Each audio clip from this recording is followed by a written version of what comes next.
ఇందాక మనం చేపల పులుసు చేపల ఫ్రై అన్ని వేసాం కదా, ఇంకా డిజర్ట్ లాగా ఏమైనా తిందామని నేరుగా ఐస్ క్రీమ్ కంటైనర్ ఉంటుంది ఆడికి వచ్చేసిన. వస్తానే 2 రకాల ఐస్ క్రీమ్లు ఒక లస్సీ చెప్పేసినాము, స్ట్రాబెరీ లస్సీ. ఈ ఐస్ క్రీమ్ చూడు దిల్సే అంట, హార్ట్ షేప్ లో ఉంది. నేను వచ్చి ఫన్ఫీ కుల్ఫీ అంట అది తీసుకున్నాను. ఇంకా ఓపెన్ చేసిన చూసేదానికైతే సూపర్ గా ఉంది. అలా ఒక్కరో టేస్ట్ చేసాము.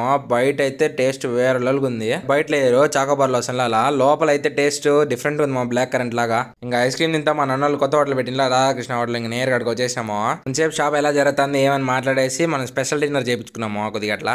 ఏం లే, chicken fried rice with extra chicken ముక్కలు, sauce, veg manchuria, onions, French fries, fried onions. అందరికీ కాదు మన షాప్ క్లోజ్ చేసినాక వెళ్ళి చేయించుకున్నాము. మనమే చేసినాం అనుకో కొద్దిగా. ఇంకొక చికెన్ పీస్ ఆ చికెన్ ఫ్రైడ్ రైస్ మొదలు పెట్టుకొని తింటే వేరే లలుగుందమో. ఫ్రెంచ్ ఫ్రైస్ విత్ సాస్ కూడా బాగున్నాయి. వెజ్ మంచూరియా అయితే తిరుపతిలో దొరుకుతున్నా సేమ్ అలాగే బాగుందమో. ఇంకోసారి మెన్యూ చూడమో, కొత్త మెన్యూ. మొన్నటికి ఇప్పటికి ఐటమ్స్ సేమ్ ఉన్నాయి, ప్రైజెస్ మాత్రం మారాయి, కొద్దిగా పెంచారు. ఇంకొంచేపు అన్నోళ్ళతో ఉండేసి షాప్ క్లోజ్ చేసిన తర్వాత నేరుగా బయలుదేరి హాస్టల్కి వచ్చేసాము. సరేమో ఉంటాయి అయితే, గుడ్ నైట్.